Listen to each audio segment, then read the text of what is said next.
Hey guys, Shane here with another movement clip at CrossFit HF.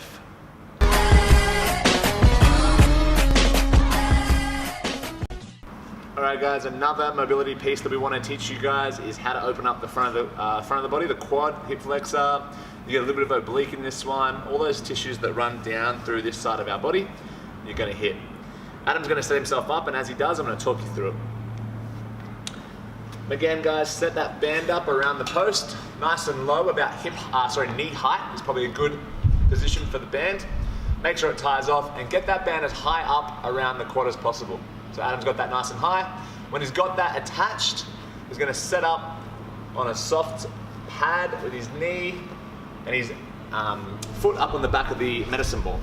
And from here, he's going to load into that by tucking his pelvis and pulling his pelvis back and up. Remember, if this is Adam's pelvis, it'll be rolled forward. Adam wants to open it up and tuck his butt back underneath himself. If he does that, he's going to feel a real big pull. The idea of the band is to help Adam get a little bit more stretch out of the quad and the hip flexor, and also to turn off the glute and the hamstring from pulling too much. Sometimes Adam gets a cramp in the back of his leg, so this helps prevent those cramps, but it also gets the front of that femur in the front of the socket of the pelvis. So it gets a lot of stretching on that joint. So the bands help. They don't have to be too tight with tension, but you want to feel the pull slightly just to get some sort of movement.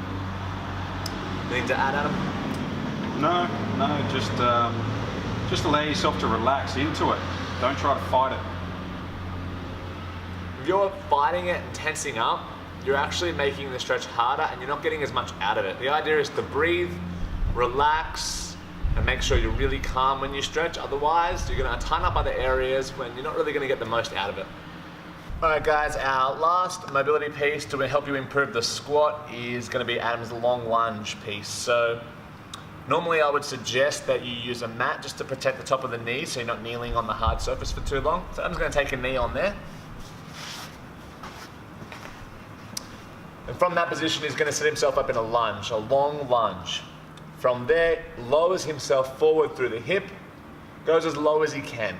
So you can see that he's getting a nice straight spine, but when he runs out of range leaning forward, he can start to rotate left and right into it. Get a little bit more out of one side, a little bit more mobility on the hip, and you're going to find some sides are tighter than the other. So play around with both, find the one that feels the most tight, and work on that, but then also don't neglect the other ends of the movement. Remember, we're going to get some rotation through the upper back, so different sides of the back are going to get stretched. The glutes are going to get stretched, the quad, all those sorts of parts of the body are going to feel nice and loose after this. Anything to add, Adam? No, you're just trying to sink down as low as you can inside that knee. Just try to work your way down to the floor. Just moving side to side will help to open that up and then sink it forward again, and you'll find yourself going a little bit deeper, and then just hang out here for a little while. Again, the time frame is up to you. If it's before a workout, I normally do a lot less time and just in and out of positions, in and out. And at the end of workouts, I hold for longer, 2 to 3 minutes sometimes, depending on what I'm doing. The longer you do, the better the nervous system response. So you're going to open up a little bit more from a nervous system standpoint and a neuromuscular standpoint. So make sure you open up as best you can, and you pick the length of time that works for you.